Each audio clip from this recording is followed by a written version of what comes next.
Grüß euch, ich bin's wieder, der Peter vom Atelier Mörd. In dem Video, zweiter Teil Versicherung von Streichinstrumenten, geht es im Wesentlichen darum, wann gibt es keinen Versicherungsschutz, beziehungsweise was ist zu tun, wenn wirklich ein Schaden passiert, was ist die Obliegenheitsverletzung, wie wird eine Wertminderung beim Instrument, die unter Umständen eintritt, beurteilt, was ist mit Gutachter und nochmal ganz kurz, wo sitzt meine Versicherung?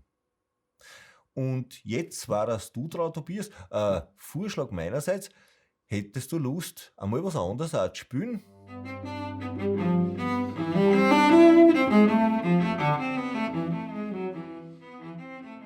Okay, nein, es war nur ein Vorschlag. Ich meine, machen wir es einfach so, wie du das willst. Gut? Ja, danke dir.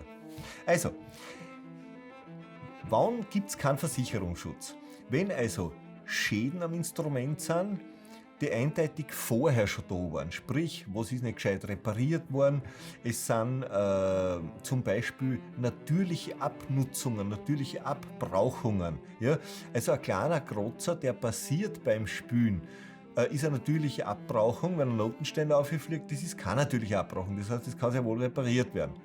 Wenn zum Beispiel jetzt ein Vorsatz ist, sprich, jemand will einen Bogen oder ein Instrument über die Versicherung entsorgen, ja, und das ist nachweisbar, kommt nicht gut. Ja.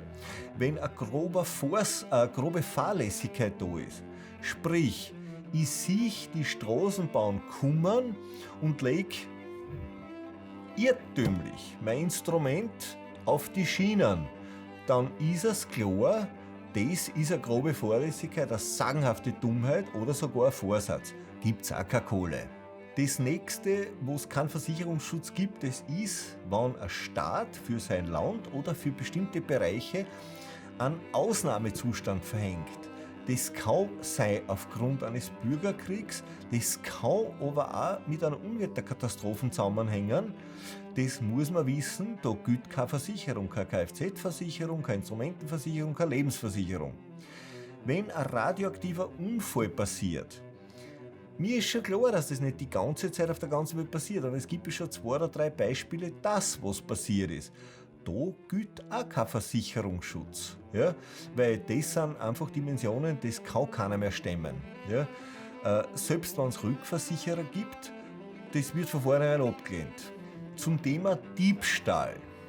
Also, wenn ein Familienangehöriger, jetzt sage ich es einmal, ein blödes Beispiel, man hätte einen Sohn, nur hypothetisch, der sozusagen mehr ein Räuberhauptmann ist, der würde ein Instrument klauen und das versübern.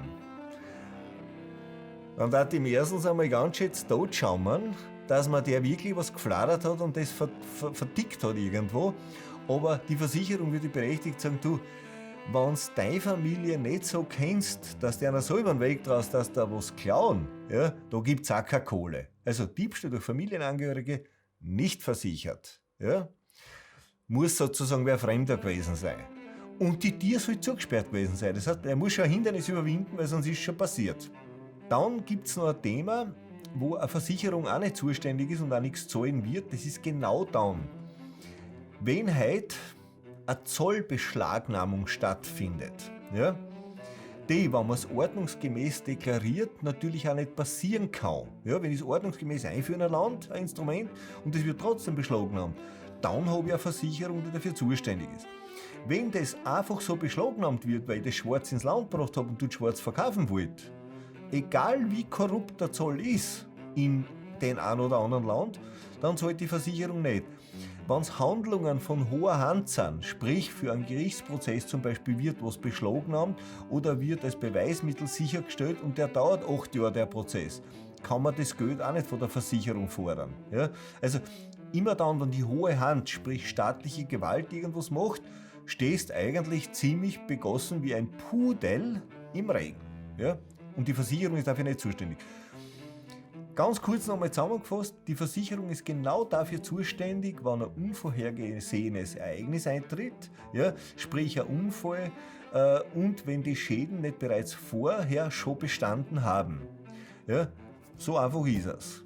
Was mache ich jetzt wirklich, wenn ein Schaden passiert? Ja, also, ist es ein Unfall, sprich, das Instrument habe ich noch in der Hand und es ist aber irgendwie kaputt. Ein Riss drinnen, der Hals ausgebrochen, was auch immer. Das Erste, was man machen muss, ist, dass man die Versicherung, sprich den Geigenbauer, der mit der Versicherung ständig zusammenarbeitet, informiert drüber. Ja?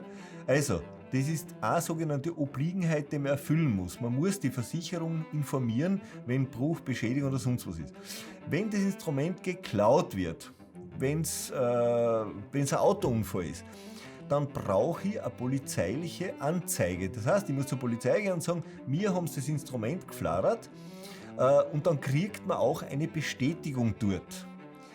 Man kriegt es jetzt nicht in alle Länder, weil ich sage jetzt immer als Beispiel, in Somalia wird das keinen interessieren, ob sie mir Geigen gefladert haben. Und die werden einfach nur sagen, gehen Sie raus, halten Sie mich nicht auf, das interessiert mich alles nicht. Deswegen gibt es ja zum Beispiel, wenn ein weltweiter Versicherungsschutz ist, auch nur 75% der Versicherungssumme auszahlt, weil es oft gar nicht möglich ist, überhaupt eine Anzeige zu bringen. Das heißt, die Versicherung muss es am glauben, aber in Wirklichkeit ist es halt dann trotzdem so, man kann es mit der Versicherung ausreden, wenn es anders ist. Nicht? Also, es ist die Polizei zu verständigen, es ist die Versicherung zu verständigen und es ist das Instrument, dem Geigenbauer seines Vertrauens oder seiner Wahl einmal vorzulegen und der macht dann im Normalfall einen Kostenvoranschlag für diese Reparatur, die er dann dem Kunden gibt, beziehungsweise direkt an die Versicherung mailt. Die Versicherung hat dann die Möglichkeit, das von einem eigenen Sachverständigen ausschauen zu lassen, ist das wirklich alles so und gibt dann das Okay für die Reparatur. Wird dann repariert. Entweder muss der Kunde das beim Geigenbauer zahlen oder es wird direkt mit der Versicherung verrechnet, das heißt, der Kunde holt sein Instrument wieder an und die Geschichte ist gerannt. Wenn man eine Versicherung hat, man hat ein Instrument, das hat zum Beispiel schon einen Wert, Hausnummer 100, 150.000 Euro. Man hat eine Versicherung dafür und es passiert was. Dann gibt es einmal ganz viele Leute, die mal lächeln und sagen, ja, ich habe ja eine Versicherung.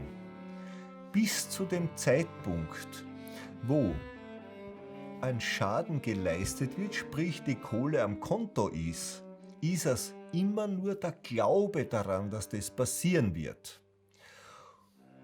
Und auf der anderen Seite, je höher die Summe ist, desto eher gibt es die Überlegung, was können wir tun, dass wir es nicht zahlen brauchen.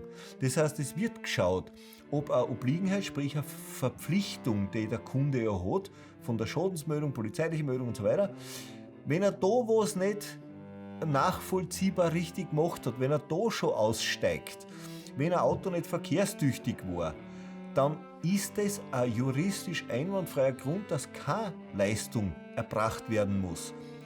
Und das werden die Versicherungen machen. Klar, ich darf auch keine Serviceleistung kostenlos machen, wenn ich nichts dafür kann. Ja? So, also ich mache es gern, für das ich mich verpflichtet habe, aber das muss natürlich passen.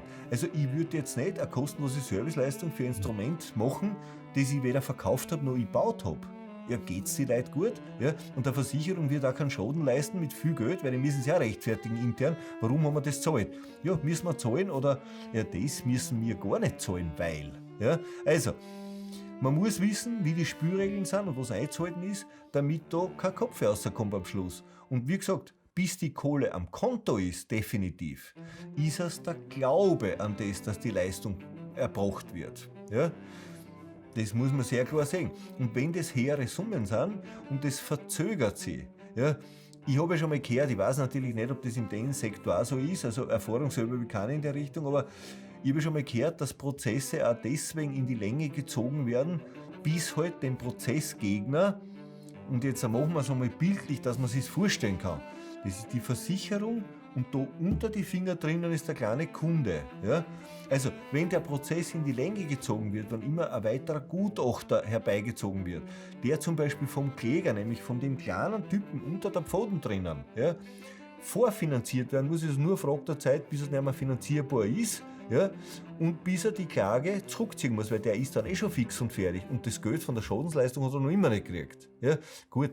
Der kann dann noch zum Ombudsmann gehen, zu Help TV oder sonst irgendwo hin oder zum lieben Peter, ja, aber in Wirklichkeit, ja, also Vernünftige Versicherung hat richtigen Sinn und nicht irgendwelche, die mit die Preise herumschmeißen, dass man es nicht mehr nachvollziehen kann. Ja?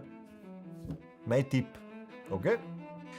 Wenn jetzt eine sogenannte Wertminderung eintritt durch den Unfall, sprich, wir haben auf einmal einen Bodenstimmriss drinnen oder einen Bossbalkenriss oder einen Deckenstimmriss drinnen, dann ist das Instrument nachher weniger wert wie vorher oder beim Bogen ist ein Kopf runtergebrochen. Ja? Dann geht es nur um die Überlegung, wie hoch ist die Wertminderung. Sprich, wenn ich das Instrument in restauriertem Zustand, aber mit diesen Schäden am Markt anbiete, kriege ich weniger dafür, als ich vorher ohne die Risse gekriegt hätte. Und dann kommt es darauf an, was ist das für ein Gutachter?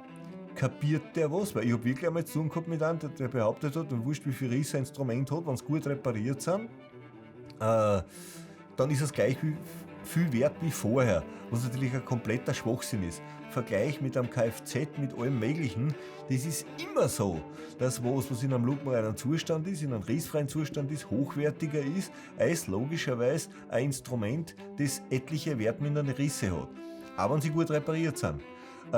Und wenn dann noch einer kommt und sagt, ja, es klingt sogar besser wie vorher, dann sage ich, ja, das ist super. Nur ein Clown darf ich, wenn es um einen Versicherungswert geht, nicht einmal berücksichtigen. Ich kann von mir aus eine Holzauswahl berücksichtigen, ich kann ein Lackkleid berücksichtigen, ich muss die Zusammengehörigkeit und den Zustand und die Echtheit, das muss ich bewerten und das ergibt den Versicherungswert.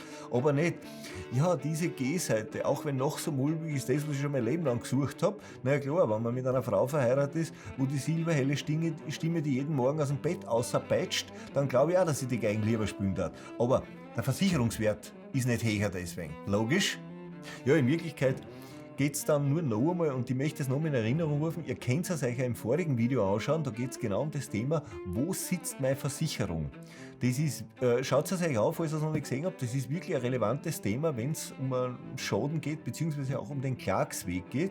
Also meine Empfehlung, noch mal ganz deutlich, heimischer Versicherer, normale Leute, mit denen man reden kann und.